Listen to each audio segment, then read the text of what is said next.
Bendiciones viajantes del Ruta 27, misionero Jonás Gómez desde Brasil, para compartir con ustedes la guía de la semana. Estamos en el libro de Hechos y este viaje por el libro de Hechos posee paisajes tremendas que necesitamos observar. Y en esta semana estamos recorriendo el tramo del capítulo 7 hasta el capítulo 13. En este tramo yo quiero destacar algunos puntos para ustedes. Nosotros vimos en la semana pasada el tema de la expansión, del crecimiento de la iglesia, del capítulo 1 hasta el capítulo 6, la iglesia se está estableciendo y creciendo.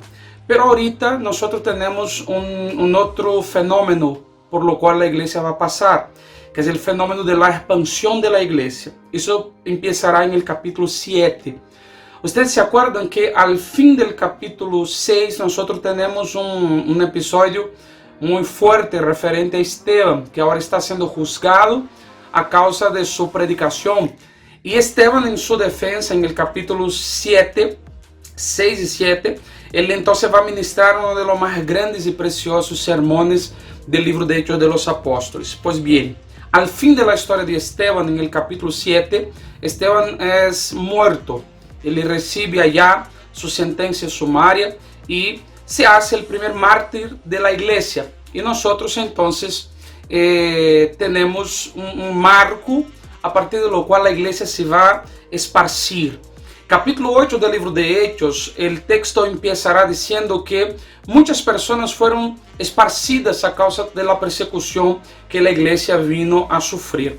Interesante observar, hermanos, que uno de los fenómenos que marcó la expansión de la iglesia, este momento en que la iglesia se esparció por todos los lados, fue la persecución.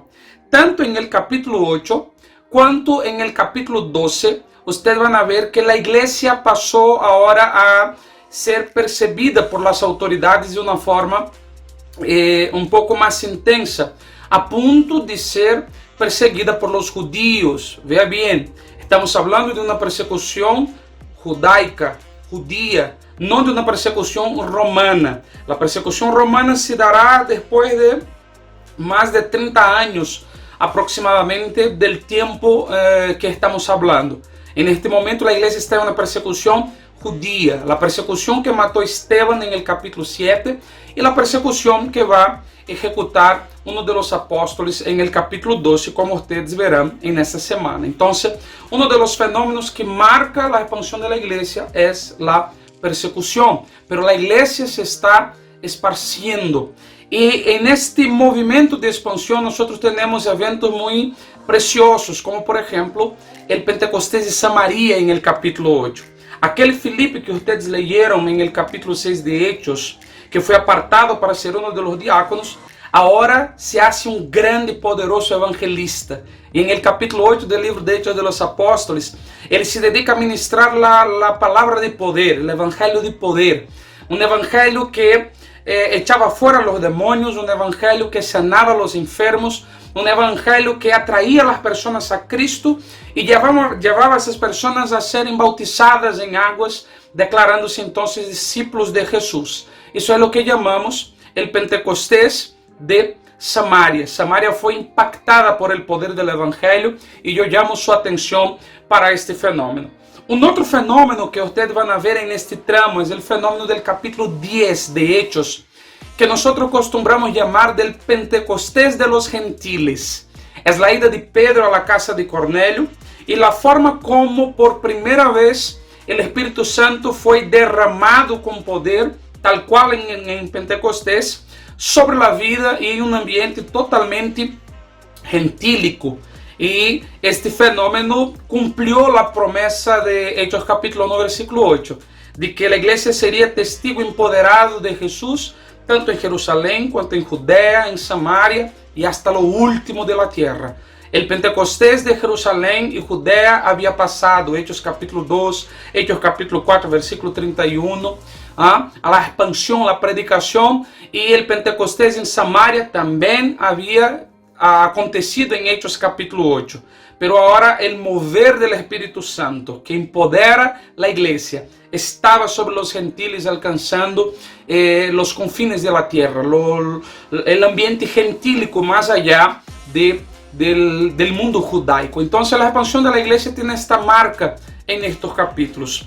Y existe en este proceso de expansión algo que estará dentro de este tramo, que dos cosas que nosotros no nos podemos olvidar. Necesitamos ver este paisaje de la ruta y estar bien pendiente de ellas. El primero es un personaje llamado Pablo o Saulo, que se va a mencionar por primera vez en Hechos capítulo 7.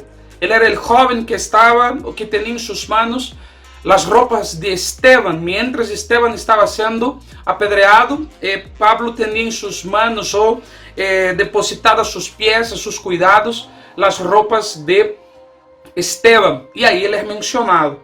Y ya en el capítulo 9, en un contexto de persecución a la iglesia, acuérdense, yo les dije a poco que la expansión de la iglesia fue marcada por persecución, la persecución de los judíos, la persecución de Herodes en el capítulo 12, en el capítulo 9 hay una persecución muy fuerte emprendida por Saulo, y en esta persecución todo el capítulo 9, principalmente su primera parte, nos va a traer un gran mensaje acerca de la conversión de Pablo, de la forma como Dios lo encontró, lo llamó y lo comisionó para la obra, para la prédica del Evangelio.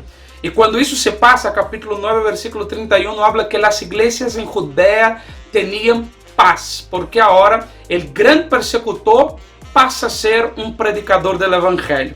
Este predicador será una herramienta poderosísima en la expansión de la iglesia. Este predicador será una herramienta poderosísima en la historia de la iglesia, en la teología de la iglesia. Por eso es necesario entendermos sus primeros pasos en el Evangelio, su involucramiento con la iglesia a partir de su conversión. Interesante, perciban. Desde Hechos capítulo 1, nosotros estamos hablando de la influencia del Espíritu Santo en la iglesia. Y esto no será diferente en Pablo.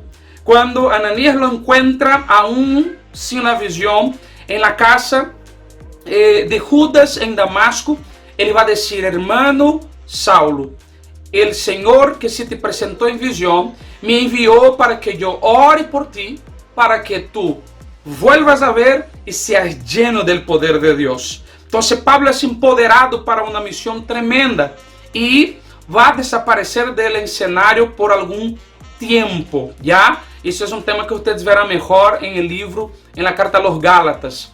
Pero el segundo fenómeno en esta expansión, para lo cual yo llamo la atención de ustedes, es la iglesia de Antioquía. Es la iglesia de Antioquía que va a nacer a partir de los perseguidos que están predicando el Evangelio, Hechos capítulo 11, y que va a crecer de una forma tan extraordinaria a punto de ser la iglesia que va a cambiar la historia de las misiones mundiales. Vea bien, nosotros siempre enfocamos cuando estamos leyendo Hechos, la iglesia en Jerusalén, los fenómenos en Jerusalén, todavía es la iglesia de Antioquía, aquella que va a hacer la gran diferencia en la teología y principalmente en la expansión del Evangelio en el mundo romano de aquel entonces.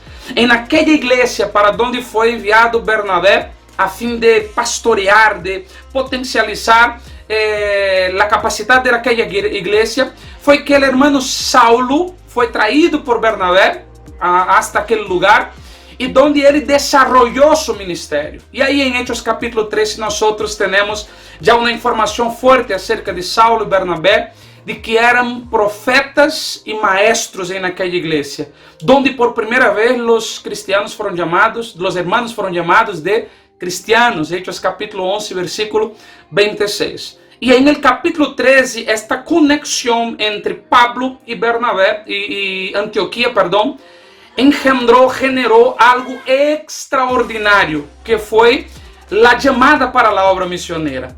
Allá el Espíritu se presenta al liderazgo de la iglesia diciendo: apartad a Bernabé y a Saulo para la obra que yo tengo en la vida de ellos.